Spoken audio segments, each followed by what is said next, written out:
राजकीय महाविद्यालय धनुपुर हंडिया प्रयागराज के इस 7 दिवसीय राष्ट्रीय सेवा योजना शिविर के आज उद्घाटन समारोह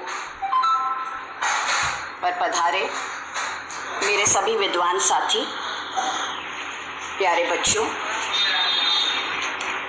इस प्राथमिक विद्यालय के प्रधानाचार्य मिश्रा जी, हमारे ये पत्रकार बंधु इसरार जी, रोशनी और प्यारे बच्चों,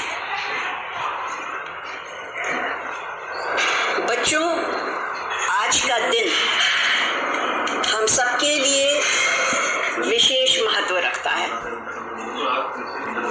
वो इसलिए क्योंकि इस दिन तक पहुंचने के लिए आपके कार्यक्रम अधिकारी ने, डॉक्टर आदित्यनाथ ने, कितने पापड़ बेले हैं ये मैं जानती हूँ। इस शिविर को आयोजित करना आसान नहीं था। बहुत सारी कठिनाइयां आई। बहुत सारी कठिनाइयों को पार करते हुए जब हम लोगों का वेन्यू वगैरह सब कुछ निर्धारित हो चुका था, तो फिर से एक कठिनाई हो गई कि उस वेन्यू पर बोर्ड परीक्षाओं के कारण हम अपना शिविर आयोजित नहीं कर पाए। तब हमें इस प्राथमिक विद्यालय की शरण में आना पड़ा।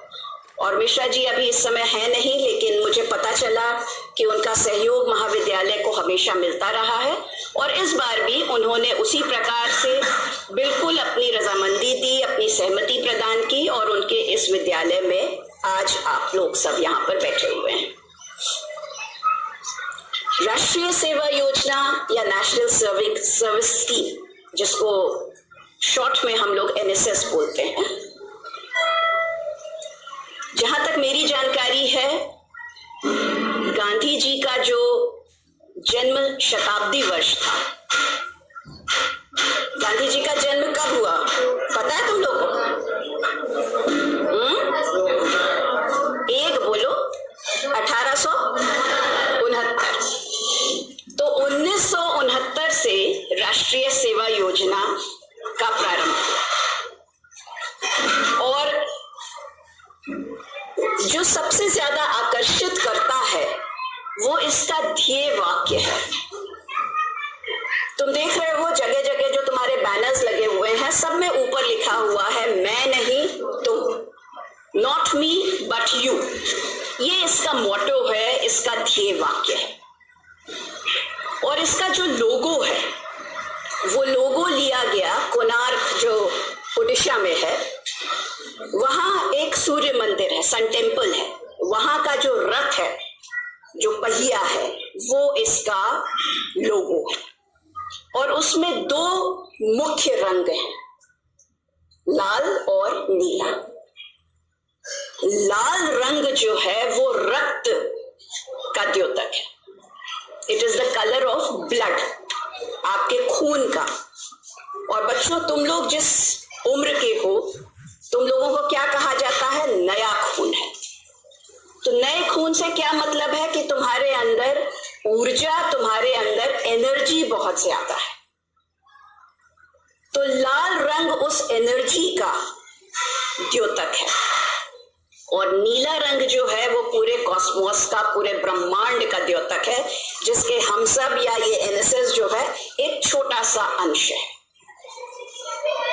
जो ध्येय वाक्य है बच्चों, मैं नहीं तुम, इससे क्या अर्थ तुम लोगों ने समझा? इसका क्या मतलब तुम लोगों को समझ में आया? देखो, आज के समाज में सबसे बड़ी समस्या क्या है कि हम सब इतने सेल्फ सेंटर्ड, इतने स्वकेंद्रित हो गए हैं कि हमें केवल मैं दिखाई पड़ता है। बहुत ज्यादा सोचेंगे तो मैं और मेरा परिवार। उससे आगे हम लोगों की इतनी संकीर्ण मानसिकता हो गई है कि उससे आगे हम न सोच पाते हैं, न देख पाते हैं, करना तो बहुत दूर की बात है। तो NSS आपको ये सिखाता है कि अपने से पहले दूसरे को रखो, मैं नहीं तुम। नॉट मी बट यू, मैं नहीं तुम। तो ये जो वाक्य है ये आपको सिखाता है कि किस प्रकार इस दायरे से हमें बाहर निकलकर दूसरों को तरजीह देनी है, अपने साथियों को, अपने गांव वालों को, अपने परिचितों को, हर उस व्यक्ति को जो हमसे इतर है, जो हमसे अलग है। एक बहुत पुरानी पिक्चर है, तुम लोग का तो खैर जन्म भी नहीं हुआ होगा तब, उसकी 2 लाइनें हैं जो पता नहीं क्यों मुझे एनएसएस के साथ बहुत जुड़ी हुई सी लगती हैं। किसी की मुस्कुराहटों पे हो निसार, किसी का दर्द मिल सके तो ले उधार, किसी के वास्ते हो तेरे दिल में प्यार, जीना इसी का नाम। सबसे ज्यादा खुशी इंसान को क्या देती है? तुम लोग तो अभी बहुत छोटे हो, खैर बहुत सारी बातें समझोगे नहीं, लेकिन एक किसी दुखी व्यक्ति, एक किसी रोते हुए बच्चे के चेहरे पे यदि आप मुस्कान ला सकें, उसको टॉफी देके, उसको पुचकार के, उसका कोई छोटा सा काम करके, तो जो वो खुशी मिलती है ना बच्चों, वो बड़े से बड़ा धन या बड़े से बड़ा रुतबा या पद पा लेने से भी नहीं मिलती है। तो वो खुशी आपको दूसरों के चेहरे पे लानी है। किसी का दर्द मिल सके तो ले उधार।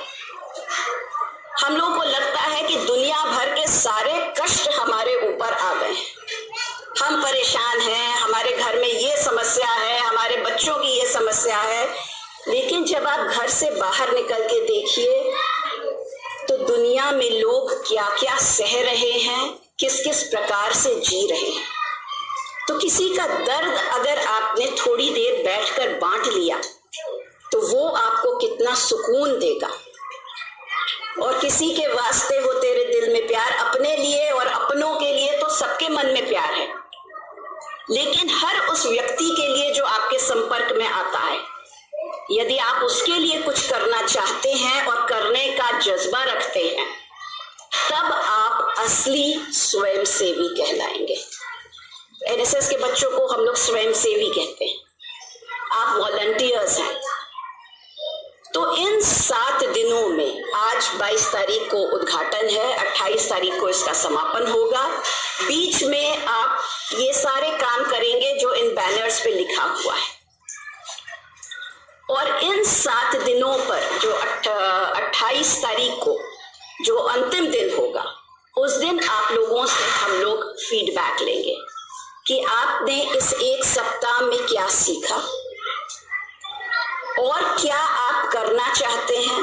जब अगले वर्ष फिर से ये विशेष शिविर लगेगा, तब आपकी क्या आकांक्षाएं हैं इसको लेकर, आप और क्या चाहते हैं। क्योंकि बच्चों, कोई भी कार्यक्रम होता है तो वो तुम लोगों का है। हर कार्यक्रम तुम्हारी वजह से, हम लोगों की वजह से नहीं है। हम लोग तो बस एक शोपीस की तरह, जहां आदित्य जी का आदेश था कि मैडम आ जाइए, हम आ गए। आप लोग कह देंगे मैडम चले जाइए, हम चले जाएंगे, लेकिन कार्यक्रम जो है वो आपका है, आपकी वजह से है, आपके लिए है। इस कार्यक्रम को सफल बनाना, इस कार्यक्रम में अपना जी जान झोंक देना, ये सब कुछ आप पर निर्भर करता है। आप 25 बच्चे हैं, बहुत ज्यादा नहीं है, और इसका चयन भी बड़ा कठिन था। मुझे इसलिए पता है कि चयन कठिन था क्योंकि बहुत बात तक मेरे पास सिफारिशें आती रही कि सर नहीं सुन रहे हैं मैडम, आप उनसे कह दीजिए कि हमारा नाम भी डाल दें। उससे लगा कि बड़ा टफ कंपटीशन था, और आप लोगों को चयन में फिर मेरी जब बात हुई आदित्य जी से, तो पता चला कि वाकई बहुत कम बच्चों को चुनना था, और किस प्रकार से आप लोगों से श्रम करवाया गया, देखा गया कि कितना उत्साह है आपके अंदर, तब आपका चयन हुआ था। तो आप वो सौभाग्यशाली 25 लोग हैं जो पूरे महाविद्यालय का प्रतिनिधित्व कर रहे हैं। और बच्चों, जब भी हम लोग अपने महाविद्यालय के परिसर से बाहर निकलते हैं तो हमारी जिम्मेदारी कई गुना बढ़ जाती है। देखो, अपने घर के अंदर हम लोग का व्यवहार कैसा भी हो, वो हमारे घर की 4 दीवारी तक सीमित रहता है। कानो कान हम उसकी भनक किसी अन्य व्यक्ति को नहीं लगने देते हैं कि हमारे घर में लड़ाई झगड़ा भी हुआ, पड़ोसी पूछेगा भी तो हम कह देंगे कि अरे नहीं नहीं, वो बच्चा जो है वो रो रहा था, आपको वो सब आवाज आ रही थी। लेकिन जब अपने घर के बाहर जाते हैं, जैसे आप लोग स्पोर्ट्स के लिए अपने परिसर से बाहर गए और 2 दिनों तक आप लोगों ने जिस अनुशासन के साथ उन क्रीड़ा के विभिन्न इवेंट्स में पार्ट लिया था, वो वाकई बधाई के और सराहना के योग्य था। अब यहाँ पे आप लोग 7 दिन रहेंगे। ये छोटे बच्चों का स्कूल है और मिश्रा जी ने मुझे बताया कि बच्चों की वार्षिक परीक्षाएं आज से शुरू हो रही हैं। तो सबसे पहली बात तो ये कि आप लोगों को ये प्रयास करना है कि वे बच्चे आपकी किसी भी गतिविधि से डिस्टर्ब ना होने पाए। आप लोग इस कमरे में या कमरे के बाहर जहां भी आपको ले जाया जाता है, बिल्कुल अनुशासित ढंग से और बगैर शोर मचाए हुए आप लोग किसी को भी हम लोगों की वजह से, क्योंकि जब नाम तुम्हारा आएगा तो पूरे महाविद्यालय का नाम आएगा और पूरी जिम्मेदारी फिर मेरी हो जाएगी। तो इसलिए महाविद्यालय का नाम रोशन करने का प्रयास आप लोग हमेशा करते आए हैं, उसमें कभी हमें शिकायत का मौका नहीं मिला है और उम्मीद है कि इस बार भी ऐसा ही होगा। 5 दिनों तक आप लोग विभिन्न जो हैं ये स्वास्थ्य, चिकित्सा, पोषण जागरूकता, इसमें आपके कार्यक्रम अधिकारी जो हैं वो हो सकता है कि किसी विशेषज्ञ से, किसी डॉक्टर साहब से आप लोगों का कुछ वार्तालाप करवाएं, वो आप लोगों को जागरूक करें। आप लोग आसपास के गांवों में जाकर महिलाओं को, बच्चों को विशेष रूप से जागरूक करने का प्रयास कीजिए। पर्यावरण संरक्षण, बच्चों बहुत छोटी छोटी बातें हैं लेकिन बड़ी इंपॉर्टेंट हो जाती हैं कभी कभी। कोई नल टपकता हुआ देखो, बंद कर दो। पानी बचाने का एक कितना छोटा सा लेकिन हमारी तरफ से एक कितना महत्वपूर्ण योगदान हो जाता है। लाइट, जब कमरे से बाहर निकलिए, गर्मी आ गई है, पंखे चल रहे हैं, जब भी कमरे से बाहर निकलिए लाइट पंखा बंद कर दीजिए। अपने घर में ही नहीं, अपने क्लासरूम में, यहाँ पर जब आप रहेंगे तब। तो इसलिए इन छोटी छोटी बातों को ध्यान में रखते हुए ये 5 दिन के आपके जो भी कार्यक्रम होंगे उनमें अपने कार्यक्रम अधिकारी का पूरी तरह से सहयोग कीजिए। वे आपको गाइड करते रहेंगे, उनके मार्गदर्शन का, उनके गाइडेंस का भरपूर लाभ उठाइए। मैं अपने सभी साथियों की ओर से कार्यक्रम अधिकारी डॉक्टर आदित्यनाथ को और अपने सभी बच्चों को बहुत बहुत बधाई और बहुत बहुत शुभकामनाएं प्रेषित करती हूँ।